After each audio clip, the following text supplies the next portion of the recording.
Nehru colony को बचाने के लिए सभी विपक्षी दलों ने की पंचायत, जिसमें कहा गया कि 7 दिन का अल्टीमेट दिया गया और कहा कि अगर 7 दिन में सरकार नेहरू कॉलोनी पर को तोड़ने बंद नहीं करती तो की जाएगी महापंचायत। विषय है कि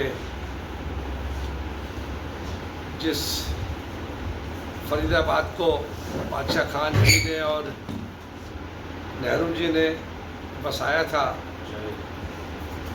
और हम लोगों ने भी काफ़ी पिछले तीन दशकों में कोशिश की कि इस फरीदाबाद का विकास हो और बहुत कुछ हुआ भी। लेकिन आज जिस तरीके से सूरजकुंड से शुरू हुआ था इनका जो अत्याचार का शुरुआत की थी, बड़ी कॉलोनी थी, हज़ारों लोग लाखों लोग बर्बाद कर दिए, वहाँ लोगों ने आत्महत्याएँ की।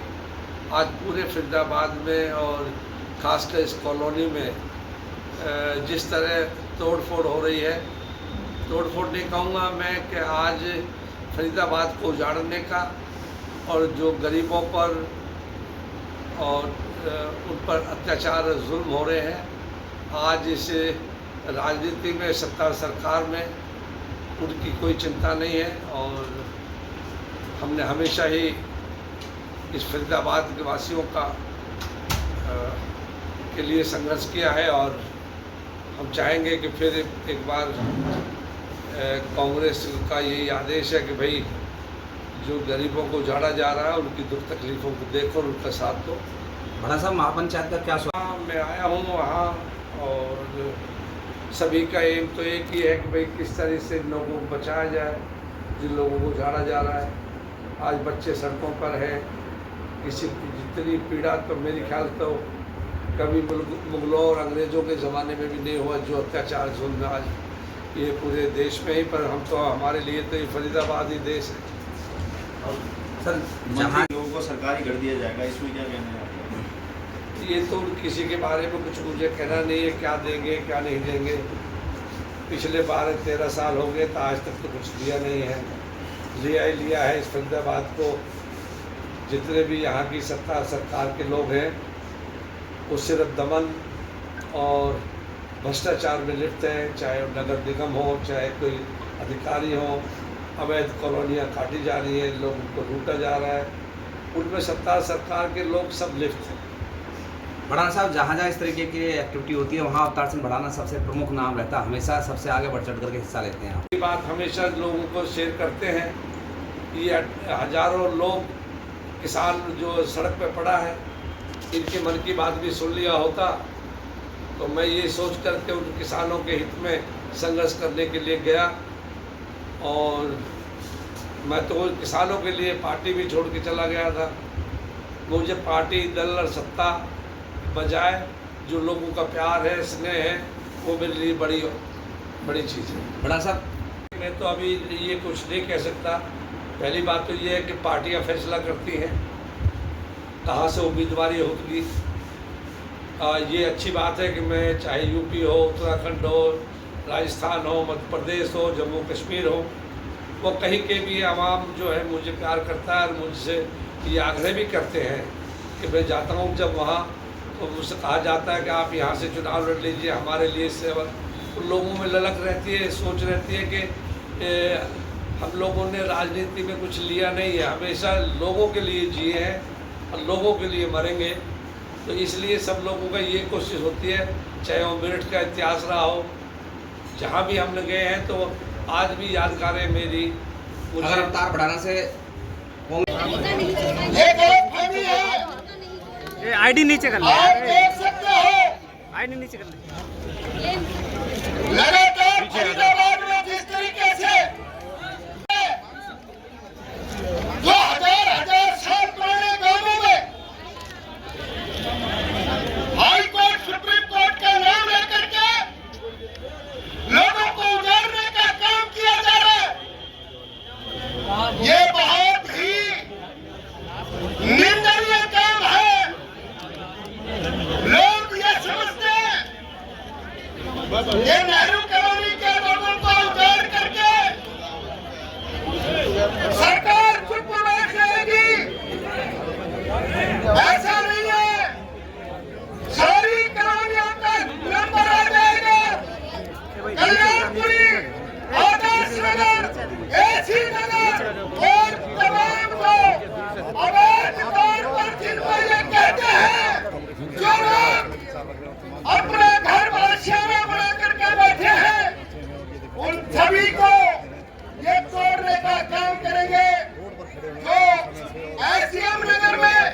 लोग हैं उनके ऊपर भी पीला पंजा लगेगा।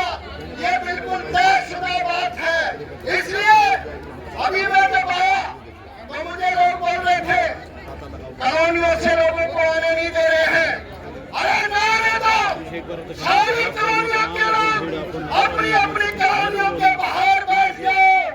हम देखेंगे ये कितने लोगों पर गोली चलाएंगे, कितनों को लाठी मारेंगे, कितनों को नहीं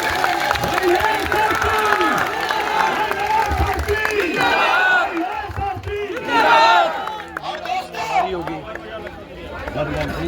हमारे समाज में बहुत सूफी संत हुए हैं, बहुत ही धार्मिक प्रवृत्ति के संत हुए हैं।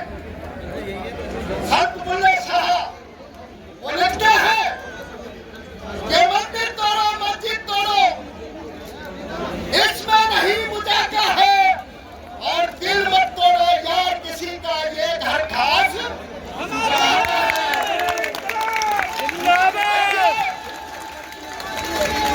आज के दिन ये जो घर है ना, ये घर हमारा दिल है, हमारी आत्मा है।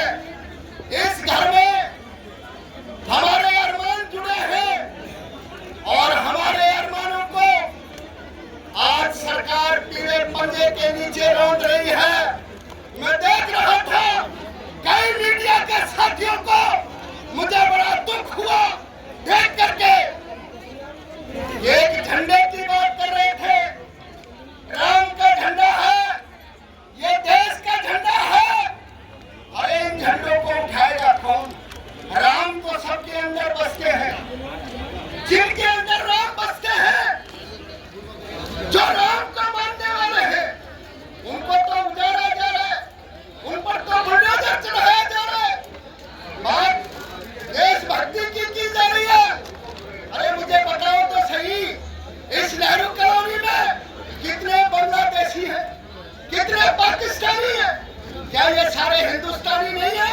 अगर हिंदुस्तानी है तो इस देश की धन और धरती में हमारा बराबर का हिस्सा है। कॉलोनी का नंबर आया है, कल आदर्श कॉलोनी का है, कल आदर्श कॉलोनी का है, रामनगर कॉलोनी का है, एसी नगर कॉलोनी का है।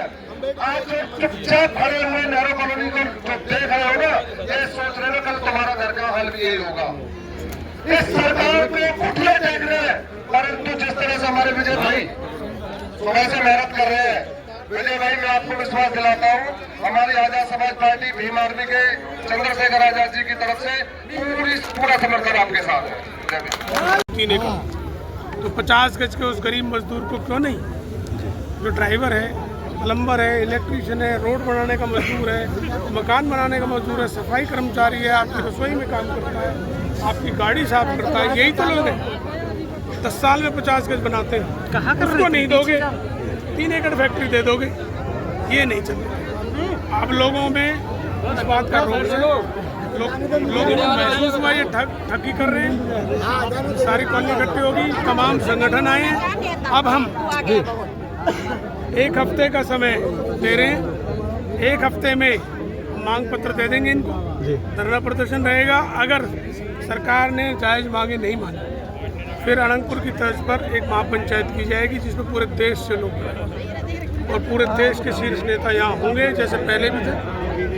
लाखों आदमी यहाँ होगा। और ये नेहरू कॉलोनी अकेली नहीं है, क्योंकि हमें मालूम है इसके बाद ये फिर बाकी चाहे राहुल कॉलोनी हो, एसी नगर हो, कल्याणपुरी हो, आदर्श कॉलोनी हो, दयाल नगर हो, राजीव नगर, एक तो सबको तोड़ना चाहते हैं। 2 नंबर की बस्ती हो, 1 नंबर की, वो हम होने नहीं। हम कह रहे हैं पुनर्वास की ज़मीन है, लोगों को आप पुनर्वास पे दो। फैक्ट्री को दे सकते हो तो 50 गज वाले को भी दो। और ये मजदूर कहाँ जाएंगे? शीर्ष नेतृत्व के कुछ रोकने की कोशिश की सवेरे आप लोगों ने सबसे आने के लिए जब बाहर से लोगों को सरकार ने एक नीति बनाई, क्या नीति बनाई कि इतने लोग आए हैं पाकिस्तान से, उस समय पंजाब था, बाद में नाम पाकिस्तान हो, इनको यहाँ बसाएं। तो पहले तय किया गया कि बसाया जाए यमुना के पास, पर जब बाढ़ बहुत आती थी और मेरे दादा चौधरी नेतराम जी डिस्ट्रिक्ट बोर्ड के चेयरमैन थे, उन्होंने तब कहा कि भाई इनको यहाँ बसाया जाए, सबसे मुफीद जगह शहर की यही है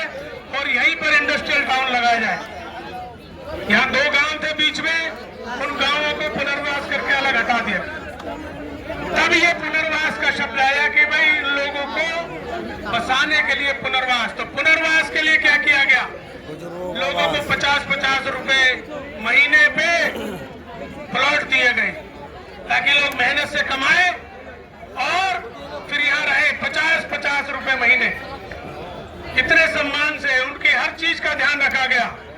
पंडित जवाहरलाल नेहरू की योजना थी और उनकी इस भावना से देखो कि फरीदाबाद जो ये बसा, हमारे पुरुषार्थी समाज ने बाहर से आके बसाया, तो ये पूरे हिंदुस्तान नहीं एशिया में सबसे नंबर 1 इंडस्ट्रियल टाउन बना। ये इतनी बड़ी बात मैं बता रहा हूं कि लोग बसे, अब फैक्ट्रियां बसने लगी। जब पूरे हिंदुस्तान का सबसे बड़ा इंडस्ट्रियल टाउन बना तो फैक्ट्री बसेगी तो मजदूर कहां से आएगा? बाहर से। आप लोग मजदूर, आपके माता पिता, बड़े बुजुर्ग, दादा किसी के, वो मजदूर के रूप में फरीदाबाद आए और उन्होंने फिर मजदूरी शुरू की और सरकार ने उनको कहा कि भाई जहां जगह वहां बस जाओ। 50-50, 100-100 गज में लोग बसने शुरू हो गए।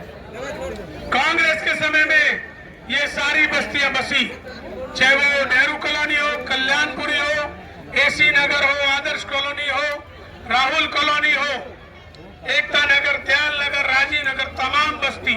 आज 10 लाख की आबादी ऐसी है जो इस स्लम बस्तियों में रहती है। भाई जब ये इन फैक्ट्रियों में काम करते हैं लोग, मिनिमम लेबर पे काम करते हैं, मिनिमम पे। कोई रेहड़ी चलाता है, कोई किसी के घर में सफाई कर रहा है, कोई किसी के घर में कपड़े धो रहा है, कोई किसी के घर में खाना बना रहा है, कोई मजदूरी कर रहा है, कोई सड़कें बनवा रहा है, कोई इमारत बनवा रहा है। ये सरकारी सड़कें, ये सरकारी इमारत, ये सभी बड़े लोगों के मकान तुम ही तो बनवा रहे हो। कहाँ बसे जाके? और तुम इस बस्ती में 50-50, 25-25 गज में रह रहे हो। इन भूमाफियाओं को ये भी बर्दाश्त नहीं हुआ है, इन गरीबों को जान रहे हो।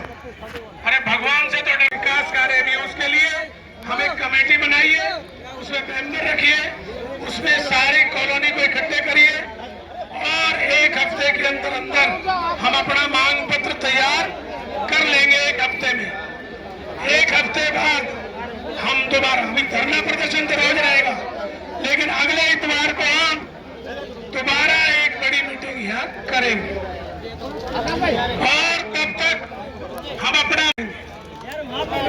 उस मांग पत्र को मानने के लिए अगर सरकार तैयार नहीं है तो भाई एक अल्टीमेटम देने के बाद एक महापंचायत का आयोजन किया जाएगा नेहरू कॉलोनी में, जहां पूरे देश से आदमी आएगा। ये मैं सरकार से कहना चाहता हूं। तो भाई और उसमें मैं ये नहीं कह रहा, ये मंच सबका है, सारे विपक्षी दल आएंगे, और भाई अपनी पार्टी की जिम्मेदारी हम लेते हैं।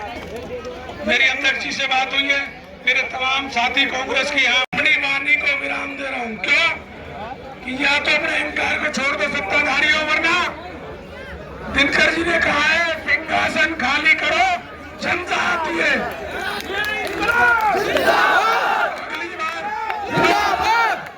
अगली बार केवल अनंतपुर की तरह महापंचायत नहीं होगी, 1 लाख आदमी इनके घर पे कूच करेगा, ये आह्वान करेंगे हमारा। मैं उन्हें सभी आए हुए सभी पार्टियों के जो हमारे नेता हैं, पदाधिकारी हैं, सामाजिक संगठन है, उनका दिल जिंदाबाद जिंदाबाद जिंदाबाद। आप लोग गरीब हो पर कमजोर नहीं, ये आपने दिखा दिया। आपकी एकता ही आपकी ताकत है और ये ताकत ही आपको जीत दिलाएगी। मैं बताना चाहता हूँ, जब अनंतपुर तोड़ने की बात आई तो अनंतपुर वासियों ने और विजय भाई के नेतृत्व में अनंतपुर को बचाने का काम किया और सरकार के हाथ में हाथ देकर आज अनंतपुर को बचाया है। और ये लड़ाई आज नेहरू कॉलोनी की नहीं है, ये पूरे फरीदाबाद की है। चाहे एसी नगर की बात करो, चाहे आदर्श नगर की बात करो, ये तो नेहरू कॉलोनी से शुरुआत हुई है। इससे पहले इन्होंने कोरी कॉलोनी तोड़ी, नेहरू कॉलोनी उसके कोरी के बाद उन्होंने जमाई कॉलोनी तोड़ी, फिर राहुल कॉलोनी।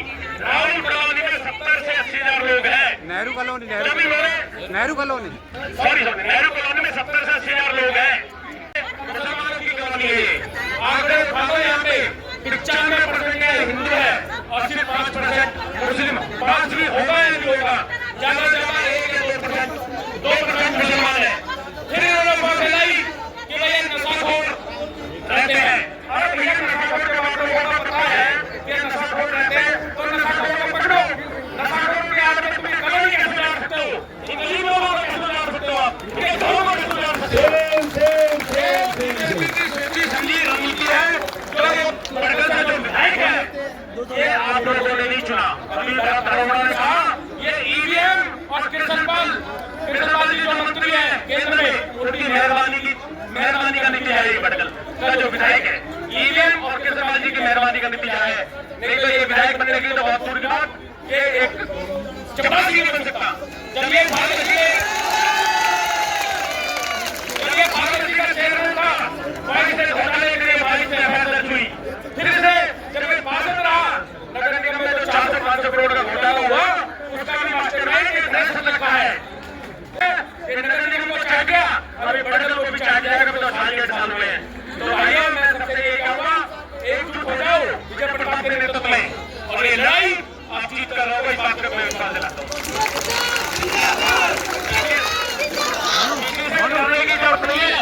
आपके साथ सारी विपक्षी पार्टियां खड़ी है, सारे सामाजिक संगठन खड़े हैं।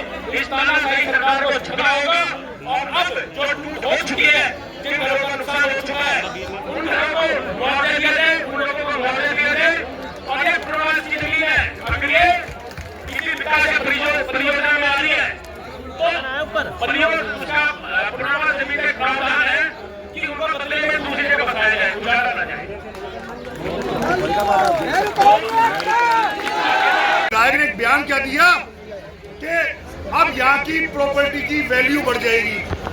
मैं बता देना चाहता हूँ, कहाँ की ईंट कहाँ के रोड़े को, ये बात समझ ले कि यहाँ पर सबसे पहले तो इस फरीदाबाद को और इस बड़गल को अगर किसी ने ऐसे निर्मातक कोई भूमिका अदा करी है तो वो यहाँ के पंजाबी समाज ने और वो यहाँ की नेहरू कॉलोनी के जन ने। इस नेहरू कॉलोनी में इन्होंने इस फरीदाबाद को बसाया है। क्यों, ये भी मैं बताता हूँ। मेरे पास भी एक स्टाफ नेहरू कॉलोनी का है। इस कॉलोनी के अंदर हिंदू, मुस्लिम, सिख, ईसाई सभी जाति धर्मों के लोग रहते हैं। यहाँ पर फैब्रिकेटर भी हैं, यहाँ पर बैंड बाजी वाले भी हैं, यहाँ पे ड्राइवर भी हैं, यहाँ पे इलेक्ट्रीशियन भी हैं, जिन्होंने इस फरीदाबाद को बनाने में एक निर्माता की निर्णायक भूमिका अदा करी है। और सबसे बड़ी बात जो कहने जा रहा हूँ, चाहे सरकार किसी की भी बनी हो, हरियाणा में नेहरू कॉलोनी के लोगों के आशीर्वाद के बिना कोई नहीं बना। और इस बार सरकार बीजेपी की है तो शर्म आनी चाहिए इन एहसान फरामोशों की जमातों को। और मैं कहता हूँ, बीजेपी में एक भी माँ के लाल ने अपने माँ का दूध नहीं पिया जो यहाँ पर आके बैठे। मैं तो बता देना चाहता हूँ, हर पार्टी, हर सरकार ने गलतियां करी हैं, निश्चित तौर पे करी हैं। और मैं वो व्यक्ति हूँ, मैंने अगर हमारी सरकार में भी कोई बात हुई है तो मैंने उस बात को उठाया है। इस बीजेपी सरकार में एक भी मर्द ऐसा नहीं है जो इस नेहरू कॉलोनी में आके अरे रात के अंधेरे में आ जाओ, रात के अंधेरे में आगे इनके आंसू पोंछ जाओ तो भी हम सोचेंगे एक तो मर्द है। सारे डरपोक हैं, सारे व्यापारी हैं। और अगर साफ कहना चाहता हूँ, आज यहाँ पे सभी पार्टियों के लोग आए हैं, ये सर मंच सब पार्टियों का एक मंच है। अगर नेहरू कॉलोनी वालों अगर आप ढीले पड़ गए ना, एक बात कह रहा हूँ, आप सभी जिम्मेवार होंगे। क्योंकि अब आपके अगर ये कॉलोनी चुप रह गई जो 70,000 की है, जो विधायक और सांसद बनाने का और बिठाने का दम रखती है, तो ये समझ लेना सारी कॉलोनियों में बदल जाएगी। तो मैं कहना चाह रहा हूँ, मात्र एक मिनट अपनी बात को खत्म करूंगा। आप ये देख लेना, अगर आप ढीले पड़ गए तो यहाँ पे एक शॉपिंग मॉल बनेगा जिसका नाम लिखा जाएगा अजगर शॉपिंग मॉल। आज कह रहा हूँ आपको, मेरी बात सुन लेना, साफ कह रहा हूँ, एक फैक्ट्री बचा दी मुझे किसी ने, कोई नाराजगी में, अच्छा बचा दिया, लेकिन वो किसने खरीदी है, कब खरीदी है। यूँ तो भैया नीलम पिक्चर हॉल भी आएगा, मुझे पता लगा था नीलम पिक्चर हॉल भी किसी बीजेपी के नेता ने खरीदा है। तो मैं आग्रह करना चाहूँगा इस टीम से कि नीलम पिक्चर हॉल की दीवारें गिरा दो। और यहाँ पर जो भी अगर बीजेपी एक शपथ पत्र दे और सबसे बड़ी बात, एक आखिरी बात जो हम सब भूल गए, इस गूंगी बहरी गरीब विरोधी सरकार ने, कि मुख्यमंत्री ने 3 साल पहले एक वो दिया था बयान, घोषणा बड़ी रैली में कि पलवल तक मेट्रो पहुंचा देंगे। 3 साल हो गए इस बयान को, 3 इंच भी खुदाई नहीं हुई है। अब मैं पूछा कहाँ से मेट्रो आनी है, अभी वहां तो शुरुआत करी नहीं, इन बेचारे नेहरू कॉलोनी वासियों में के वो सबसे पहले मार मारी। देखिए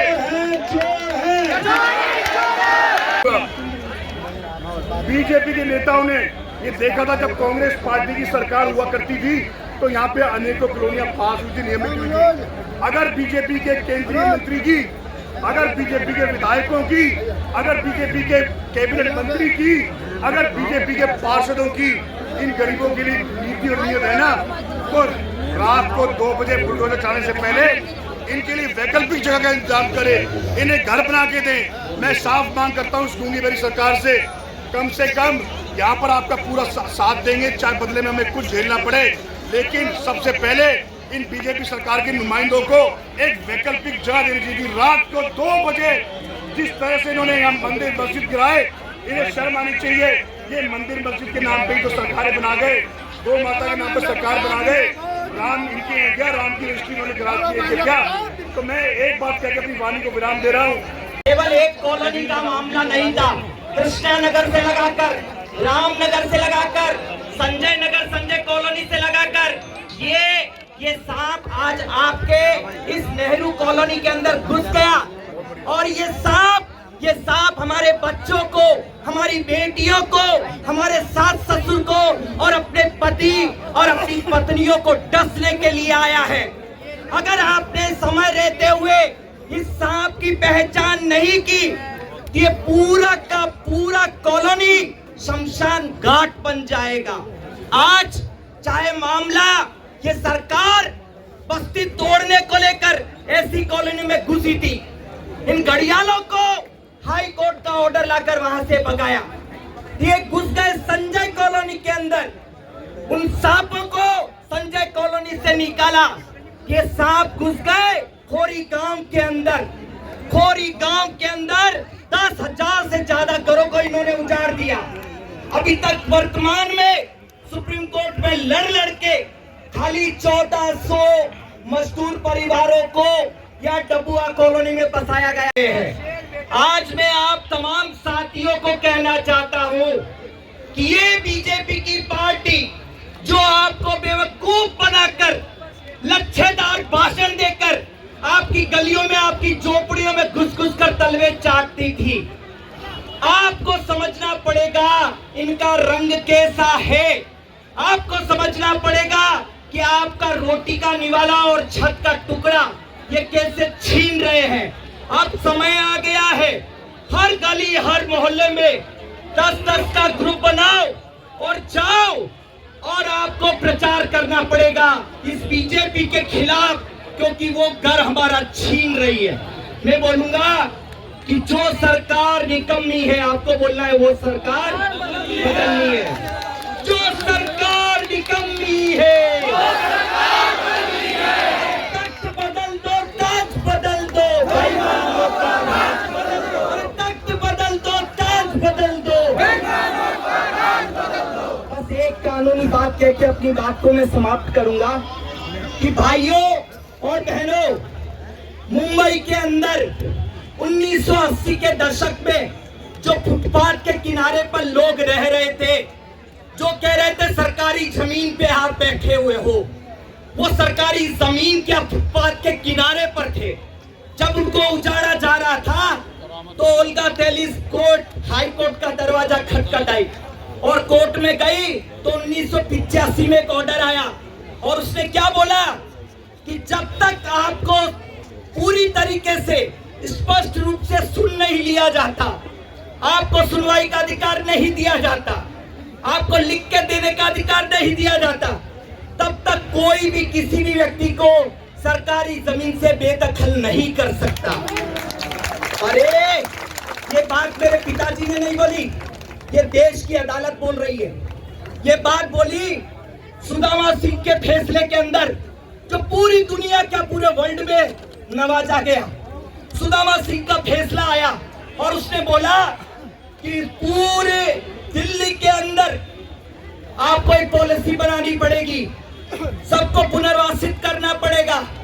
और वो पुनर्वास ऐसा नहीं होगा कि आपको आपकी कॉलोनी से निकाल के दूर फेंक दिया जाए। पुनर्वास होगा कि जहां पे झुकी वहीं पे मकान। ये देश की कोर्ट और अदालत का फैसला है। और एक फैसला आया जो कांग्रेस की सरकार के समय में 2019 के अंदर इन्हीं सुप्रीम कोर्ट की दहलीज से, इसी सुप्रीम कोर्ट की दीवार से चीख चीख के फैसला आया कि बिना पुनर्वास के आप किसी को भी उजाड़ नहीं सकते हैं। तो आज आपकी कॉलोनी को उजाड़ने वाले ये दरिंदे और ये हत्यारे कहां से आए? आप सब लोगों को एकजुट होके, आप देख रहे थे खोरी टूट रही थी, आप देख रहे थे संजय नगर टूट रहा था, आज आप दूसरे भी देख रहे हैं। पर अब वक्त आ गया है एकजुट होके, एक छाते के नीचे और एक इंकलाब लेके आज इस कॉलोनी से इंकलाब निकलना चाहिए। और ये इंकलाब हमारे घरों की रक्षा करेगा। मजदूर आवाज संघर्ष समिति की तरफ से मैं तमाम साथियों का धन्यवाद, शुक्रिया। ऐसा लगता है उनके कहने सुनने में कुछ गड़बड़ थी कि हम किसी के सर पर छत नहीं तोड़ेंगे गरीब के ऊपर, और उन्होंने तय कर लिया एक एक करके गरीबों की छतों को तोड़, गरीबों को भूखे प्यासे मार। लेकिन मैं बधाई देता हूँ आप लोगों को, इतनी भयंकर गर्मी में संवैधानिक तरीके से अपनी मांगों को रख रहे। तो मान लो आपकी आवाज को उठाने के लिए यहाँ आए हुए हैं और अपने विचार रख रहे हैं, मैं उनको तहे दिल से सलाम करता हूँ। अच्छा वीर लोग, ऐसे समय में जो आपकी मदद के लिए आगे आए और निश्चय ही महान लोग साथियों, उन महान लोगों को मैं दिल से दोबारा धन्यवाद करता हूँ। ऐसे लोग समाज की रीढ़ होते हैं। आज आपकी नारी कॉलोनी टूटी है, मुझे लगता है फरीदाबाद का एक एक गरीब का घर तोड़ने का इनका इरादा, मुझे लगता है इसके पीछे प्रधानमंत्री मोदी जी का याद है, क्योंकि मोदी जी के इजाजत के बगैर इस देश पे पत्ता भी नहीं हिल सकता। अगर मोदी जी की इजाजत नहीं है, पूरे घरों को क्यों तोड़ा जा रहा? मोदी जी खामोश क्यों? देश का सुप्रीम कोर्ट, हाई कोर्ट खामोश। जब फैसला आ चुका है कि उजाड़ने से पहले घर बनाए जाएंगे, तो सुप्रीम कोर्ट और हाई कोर्ट इस चीज को इम्प्लीमेंट क्यों नहीं करा रहे? ऐसा लगता है ये देश अमीरों के हाथों बेचा जा रहा और इस देश को कमजोर करने के लिए इस देश की आर्मी को भी कमजोर कर दिया है। अग्निवीर स्कीम लाकर अपने दोस्तों को सारी जमीन बेची जा रही है। ऐसा लगता है पूरे देश के गरीबों को हिटलर की तरह कुचलने का प्लान है, लेकिन संवैधानिक तरीके से आप बढ़ रही है। दुनिया की कोई ताकत आपको हिला नहीं सकती। जय भारत, जय भीम। कि हाथ से बना हिंदू, कि हाथ से बना हिंदू और माँ से बना मुसलमान, और दोनों को मिलाया तो हम बने। अगर दोनों को मिलाया तो हम बने। लेकिन ये भारतीय जनता पार्टी हाथ से हथियार और माँ से मौत बनाने का काम कर रही है। आपको यहाँ लड़ाने का भी काम करेगी, हिंदू मुस्लिम भी करेगी। ये सिर्फ भगवान राम के नाम पर आपको शोषण करने के जितने नेता बैठे हैं भारतीय जनता पार्टी के, खुल के बोलता हूँ कि ये भगवान राम के नाम पे, सभी धर्म के नाम पे धर्मों की राजनीति करने वाले यहाँ जितने भी मेरे बड़े भाई बैठे हैं सारी पार्टियों को मैं निवेदन करूंगा, यहाँ भाषण देके घर मत चले जाना। और कल हमारे भाई सुशील ने भी एक, हमें पता नहीं था यहाँ पंचायत होने वाली है, लेकिन हमने घोषणा कर दी थी आदरणीय बड़े भाई कि हम डीसी साहब को परमिशन के लिए हमने लेटर लगाया और हम धरने पर बैठेंगे। अगर आप साथ में रहे तो हमारा लेटर आपको समर्थन करेगा, आपका हमें करेगा। लेकिन लड़ेगा हम लड़ो तो जरूर लड़ना, बैठ के। और एक मिनट, ये बात आपकी देखो, नेता सबके हैं, टूटेगी, बारी बारी सबकी आएगी। इसलिए साथियों, सारे साथी इकट्ठे रहें और हमारे साथ हमारी पार्टी के सभी कार्यकर्ता, जननायक जनता पार्टी से सभी आए हुए हैं। अगर आप चाहेंगे तो दूसरे जी भी यहाँ आएंगे। जैसे कि रंगपुर गांव में जब तोड़ फोड़ चली थी, वहाँ महापंचायत हुई थी, वहाँ महापंचायत में सारे लोग साथी इकट्ठे हुए थे, सभी पार्टियों के पदाधिकारी आए थे। यहाँ कोई एक पार्टी का नेता नहीं है। मैं तो पीछे भाई को भी धन्यवाद करता हूँ और उनका जो कल उन्होंने ये आपको दोबारा से सोए हुए आदमी को जगाने का काम किया। साथियों, हमारा और हमारी पार्टी का आपको पूर्ण समर्थन है। जब जरूरत पड़ेगी जब भी हम यहाँ पहुँचने का काम करेंगे। जय भीम, जय रहें, एक साथ रहे।